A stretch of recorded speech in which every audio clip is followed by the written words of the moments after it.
The red sofa had seen everything over 17 years. Confessions that shattered careers. Scandals that made headlines across continents. Tears that humanized the untouchable. Laughter that reminded millions why they loved watching famous people simply talk. But tonight, the atmosphere was different. Meghan Markle sat on that famous sofa, and something in her posture suggested she was braced for battle rather than settled in for conversation. Her shoulders carried a tension that no amount of studio lighting could soften. Her smile arrived a fraction too late. Her eyes scanned the room like someone calculating exits rather than enjoying the moment. The warm Irish energy that had disarmed presidents and pop stars alike seemed to bounce off her like light off a shield. Every question got a clipped response. Every attempt at lightness got redirected into something colder. Every moment that should have been human became instead a negotiation. And then Graham asked about Kris Jenner. Not maliciously, just curiously, the way he asked about everything. Wrapped in charm, delivered with that twinkle, designed to reveal rather than wound. What Meghan said next made Graham's eyebrows rise. What Graham said after that. Still smiling, still warm, but with a precision that cut deeper than any hostile question could.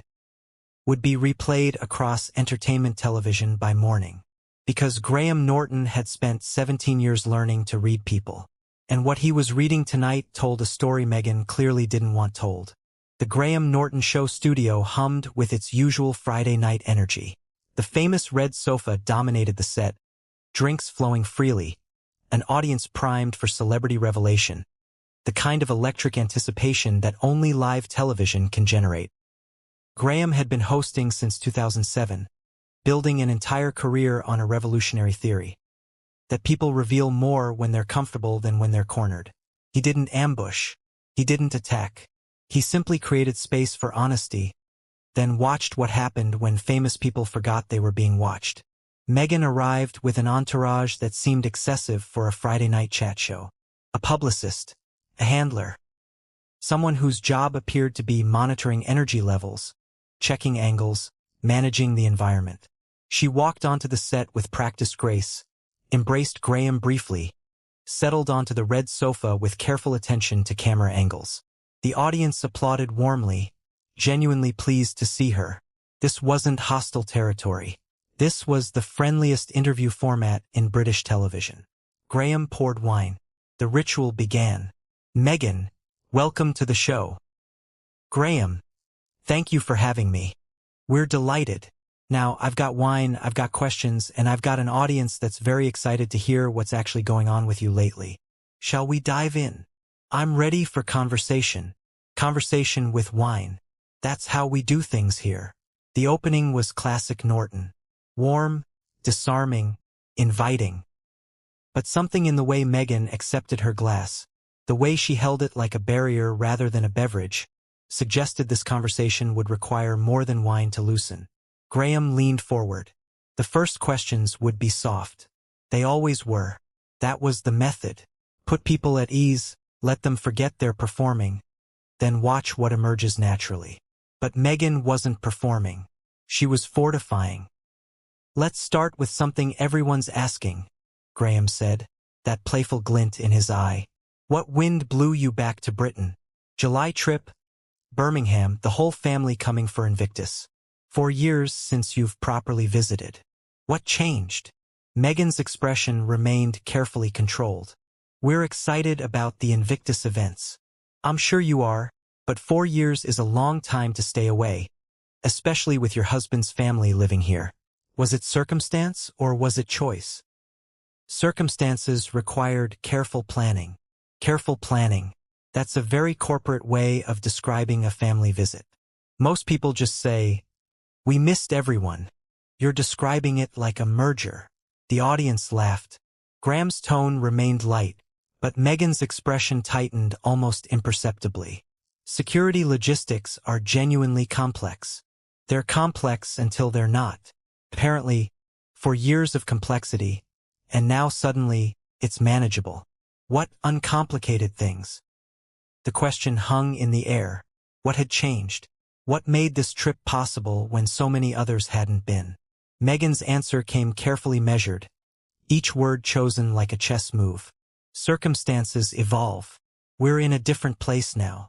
Different place physically or different place psychologically? Both. Everything is about timing. Graham nodded, processing. But something in his eyes suggested he'd noted the deflection. He'd heard that particular avoidance pattern before. 17 years of interviewing had taught him to recognize when a question was being handled rather than answered. He pivoted smoothly the way only masters of conversation can. Time to test the temperature. I have to ask about something that's been in the papers, Graham continued, leaning forward with theatrical curiosity. Kris Jenner. There are reports you've been trying to build a closer relationship with her. Advice on branding, business strategy. Is that accurate? Meghan's composure flickered, a micro-expression there and gone. But Graham caught it. His training caught it. I have many friends and mentors in various industries. Kris Jenner as a mentor. That's a fascinating choice for someone who married into the British monarchy. Most duchesses aren't taking notes from the architect of keeping up with the Kardashians. Business acumen exists across many contexts. Business acumen, sure, but there's a specific philosophy there. Maximum exposure, maximum monetization, family as brand. Is that the direction you're taking, Archwell? The question landed with precision. Graham's tone remained friendly, but his eyes were sharp.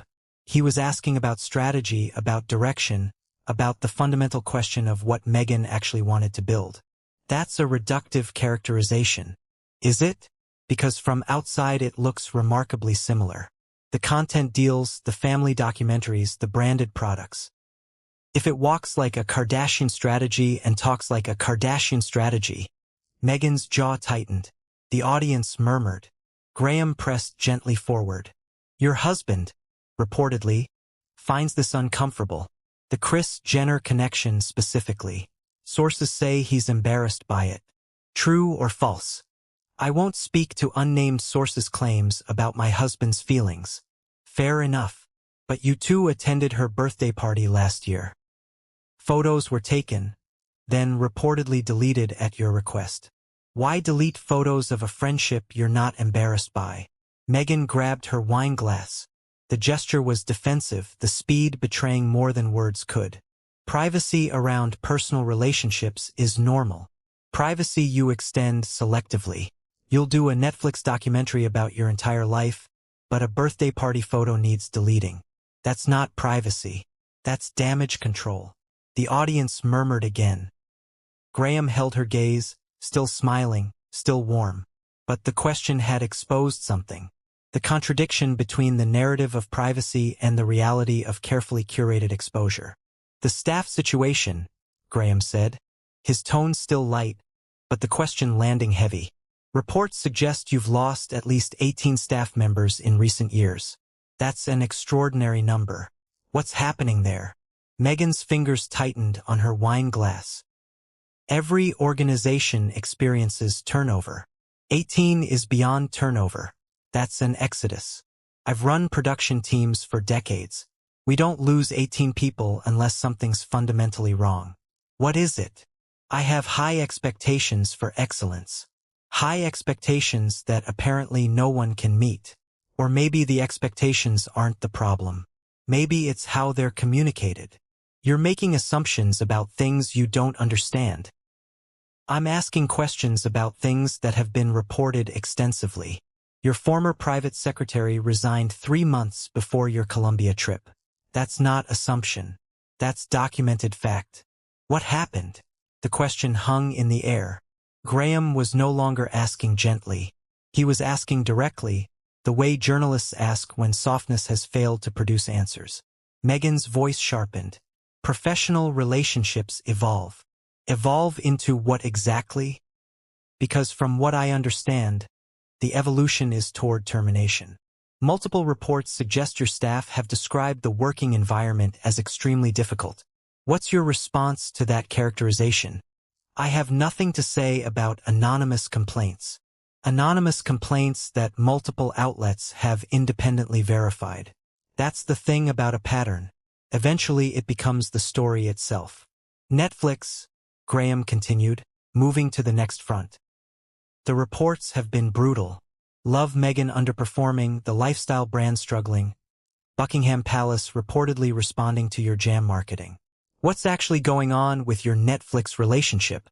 Meghan's composure was visibly eroding. Each question landed like a blow, and each answer revealed more through its evasion than any direct response could. Creative partnerships have natural evolutions. Evolution into what exactly? Because from what I understand, the evolution is heading toward termination. Multiple reports suggest Netflix executives are done investing further. Is that accurate? I don't discuss ongoing business negotiations. You don't discuss them, but you're happy to sell the appearance of success while the reality tells a different story. The show didn't meet expectations. The product line struggled. Even the palace felt compelled to respond to your jam. That's not evolution. That's failure with better lighting. The audience was silent now. The energy in the room had shifted from anticipation to discomfort. This wasn't the light entertainment they'd expected. This was something else entirely. Meghan's hand tightened around her wine glass. That's an unkind assessment. It's an accurate one. Unkind and accurate aren't mutually exclusive. Graham softened his tone. Not retreating, but repositioning. The gentle pivot that often worked when directness created resistance. Your father, Thomas Markle. Still no contact as far as anyone can tell. Given everything happening, the trip to Britain, the family reconciliation attempts with Charles. Has your own father come up in any of these conversations? Meghan's expression hardened completely. The walls went up visibly. The audience could see it happening in real time. My relationship with my father is not relevant to this conversation. It's relevant because you're apparently trying to mend fences with Harry's father while your own remains estranged. That's a curious asymmetry. Reconciling with one father-in-law while ignoring your own father seems worth examining. You don't know the history there. I know what's been publicly reported. He's elderly. He's had health issues. He's expressed wanting reconciliation. And you're spending diplomatic effort on royal relations instead. What does that say about priorities? The question was devastating because it was fair. Graham wasn't attacking. He was observing a contradiction, asking why the energy directed toward one parent couldn't be directed toward another.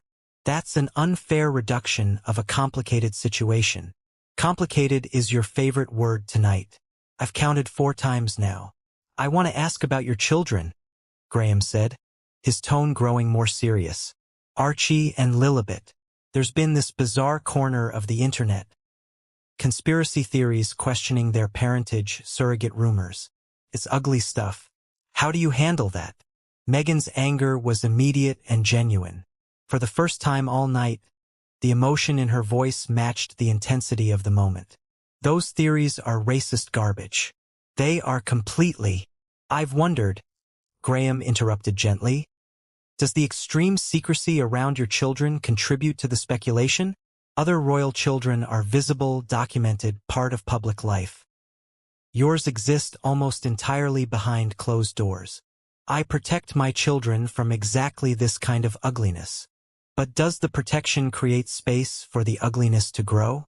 If people saw normal photos, normal life, would these theories have anywhere to take root?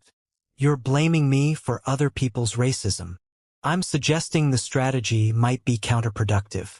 You can't complain about the darkness while also refusing to turn on any lights.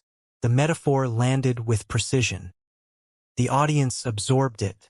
Meghan's composure was visibly cracking, the careful construction of the evening finally showing structural failure. You've talked about me before, Meghan said, her voice sharpening into something harder. On this show, with other guests, making light of my situation. Graham's expression remained warm but unwavering. I've discussed your situation.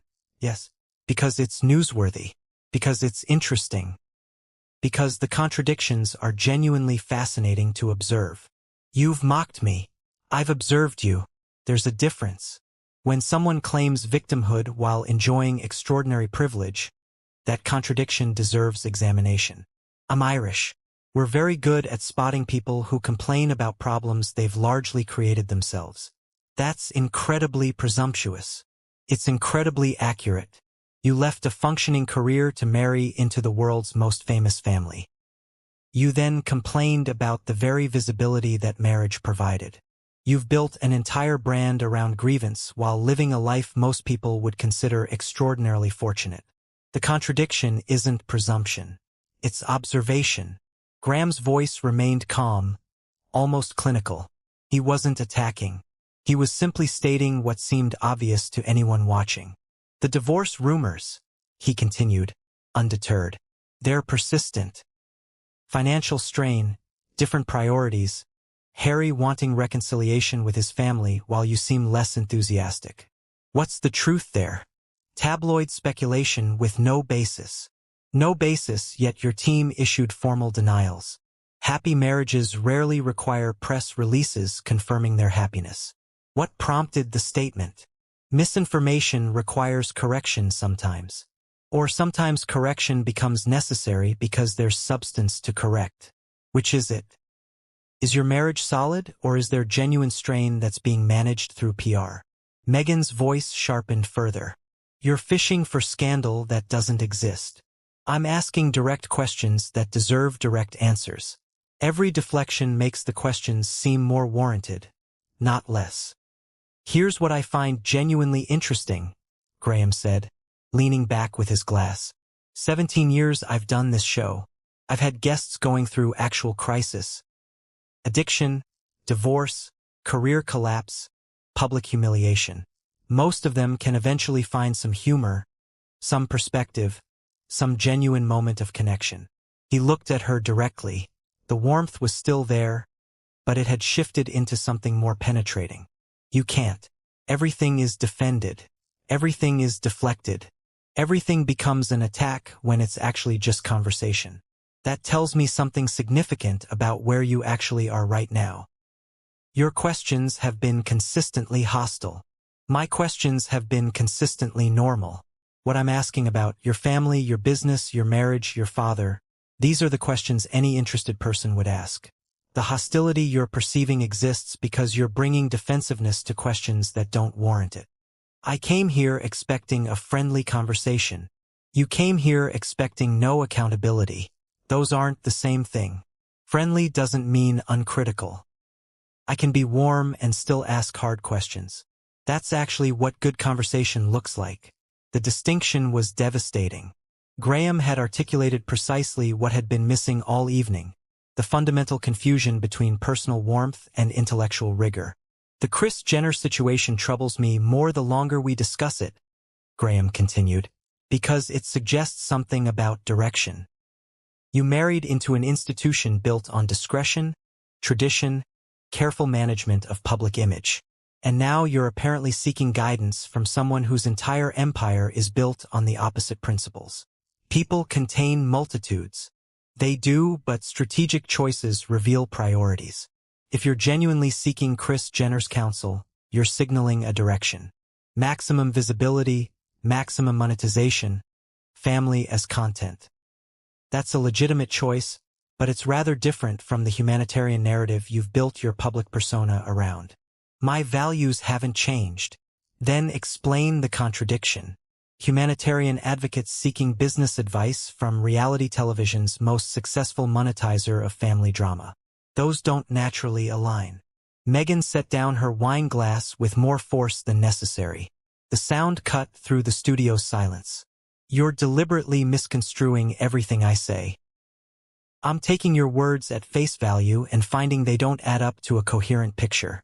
That's different from misconstruing. That's just observation. Meghan stood up fully. The audience gasped. Cameras swung to capture the moment. Graham remained seated, his expression still carrying that warm Irish charm despite the tension. I won't continue being interrogated like this. Interrogated implies I'm forcing confessions. I'm asking questions. You're welcome to answer them or not. But leaving because questions feel uncomfortable isn't the same as being mistreated.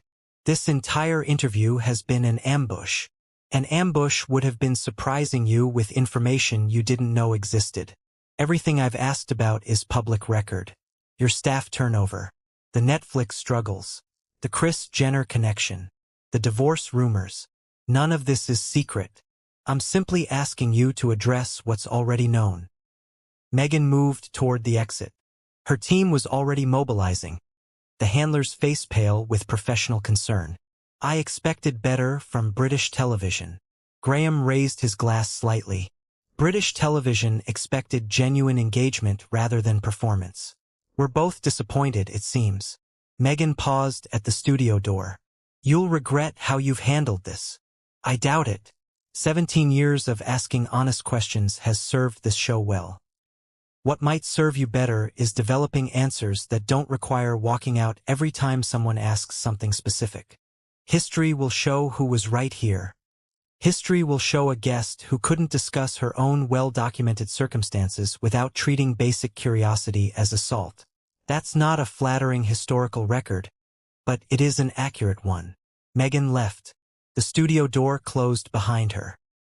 The audience sat in stunned silence for a moment before scattered applause broke out. Uncertain but present, Graham turned to his remaining guests and the audience. His composure was remarkable. The show had to continue. The production had to survive. Well, he said, taking a measured sip of his drink. That was unexpected even for us. He set the glass down. His voice carried a reflective quality that hadn't been there minutes before. 17 years of this show. I've had guests uncomfortable with questions before. I've had people get defensive, even irritated.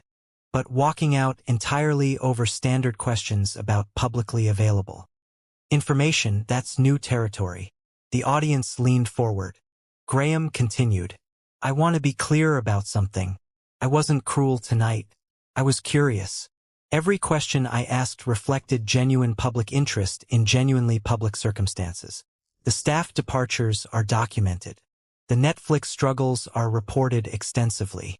The Kris Jenner relationship has been photographed. None of this was invented or exaggerated.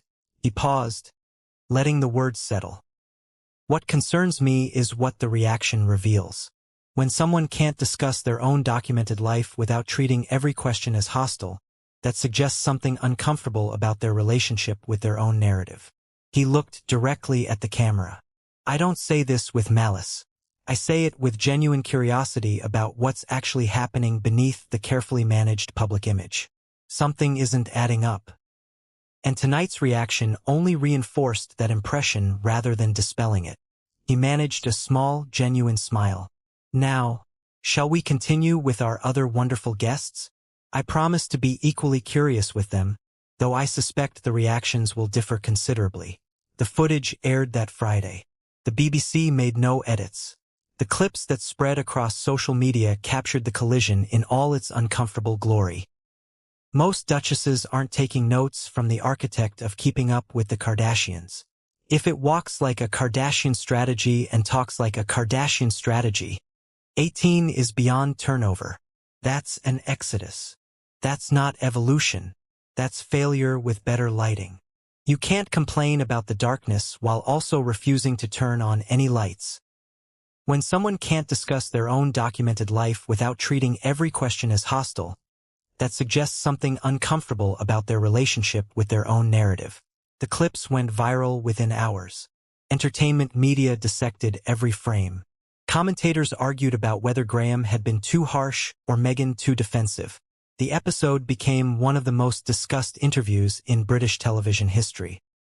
Meghan's team released a statement calling the interview a calculated ambush designed to embarrass rather than engage in genuine dialogue. Graham addressed it during his radio show the following week. His voice carried the same warmth, the same curiosity, but also a quiet conviction that hadn't been present in the public statement. Ambush implies deception. Everything I asked about was already public knowledge. The staff turnover, the Netflix struggles, the Kris Jenner friendship. These were all previously reported facts. I simply asked her to address them directly rather than through carefully managed statements. That's not ambush. That's basic interview practice. He paused, letting the listeners absorb the distinction. 17 years of this show has taught me that people who can't discuss their own well-documented circumstances usually have something they're avoiding. I don't know what that something is specifically, but the reaction certainly suggests there's more beneath the surface than what's being presented publicly. For Graham Norton, the interview became another demonstration of what happens when charm meets genuine accountability.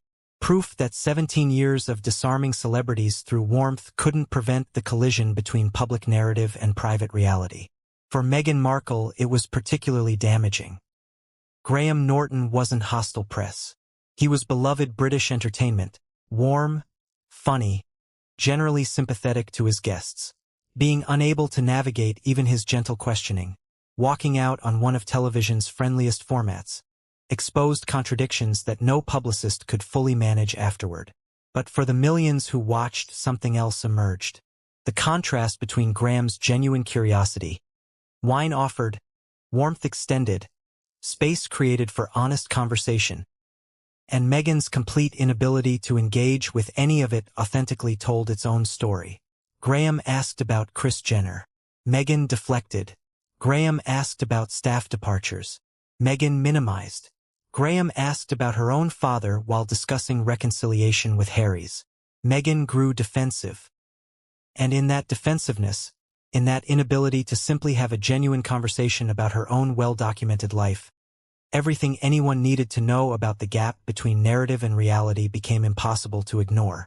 Some people can discuss their contradictions with grace. Others prove they have no answer for them at all. Graham offered charm and curiosity. Meghan offered walls and departure. The friendliest sofa in British television couldn't find anything genuine to work with because Meghan brought nothing genuine with her. Just performance. Always performance. 17 years of disarming celebrities with warmth and wine. And she couldn't discuss her own documented circumstances without walking out. What does that tell you about the space between image and reality? If you want more content that notices when charm reveals what hostility couldn't, subscribe. Turn on notifications. Don't miss what matters. Drop a like. Share this with someone. They need to see what happens when even kindness becomes unbearable. More curiosity. More conversation. More of what 17 years teaches you about the difference between narrative and truth. Stay with us.